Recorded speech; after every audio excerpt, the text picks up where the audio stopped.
Hello and welcome to NaijaPundit. My name is Noye Odiri.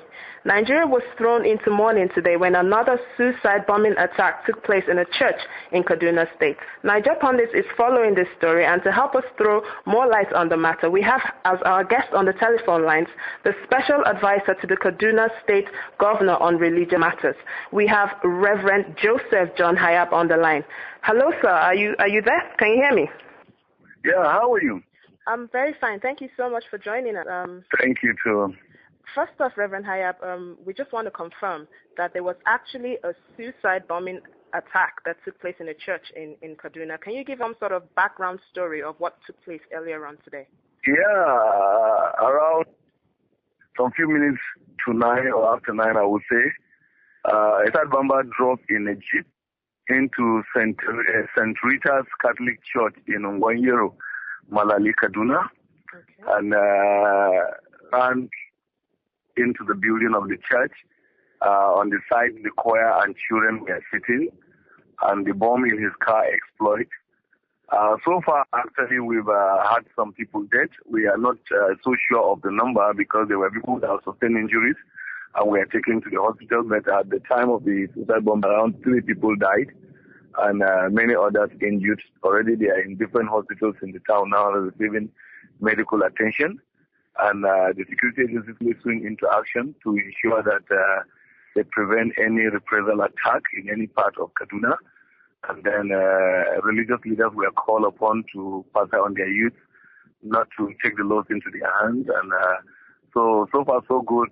Okay. On this fear of reprisal attacks now, because what's that are reaching us here is that there's fear on the part of the Muslims in Kaduna that there are going to be reprisal attacks by the Kaduna Christians. Yeah, they have no reason to be afraid. I can assure them that Christian religious leaders have actually been called upon, and they did their best in pacifying the youth not to react.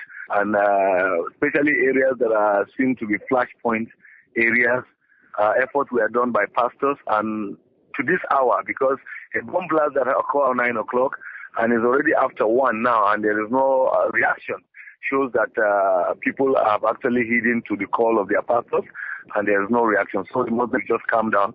If there's anything they need to do at all is to call on their faithfuls to do everything within their reach and avoid anything that will give any wrong signal or wrong impression of what has happened. We should all together join hands. What is the state of mind of Kaduna residents? What's your state of mind? Is there chaos? Is there fear? Or No.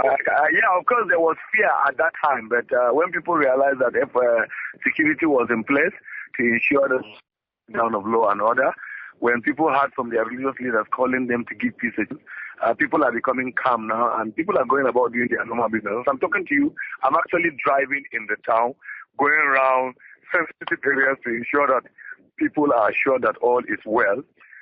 Many Muslims that live among Christians area run into military formations to take refuge, and we have gotten buses to take all of them back to their homes so that their families will know nothing has happened to them.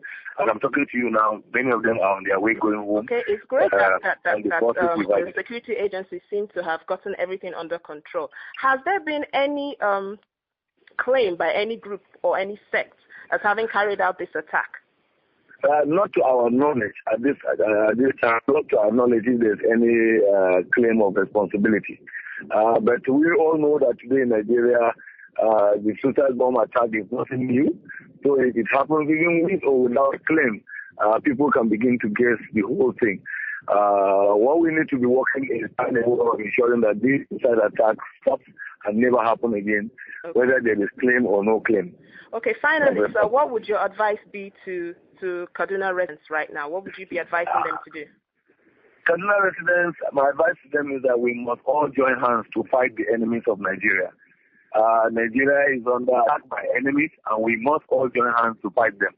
Let's not give in to this divisive way of making it look as if they're fighting some and they are for some. They are not for anybody. They are attacking anybody. The truth about it is that they may have gone to the church, but going to the church is just a way of disguising themselves so that they will continue to perpetrate evil. As I'm not happy that they went to church to attack, but I also know that they are enemies of Nigeria, because we need to have Nigeria before you have, whether you go to church or to mosque. If we don't have in Nigeria, you don't have whether you belong to church or mosque. So let's not be fooled by their tactics. Their tactics is a divide and rule tactics, and we must say no to it.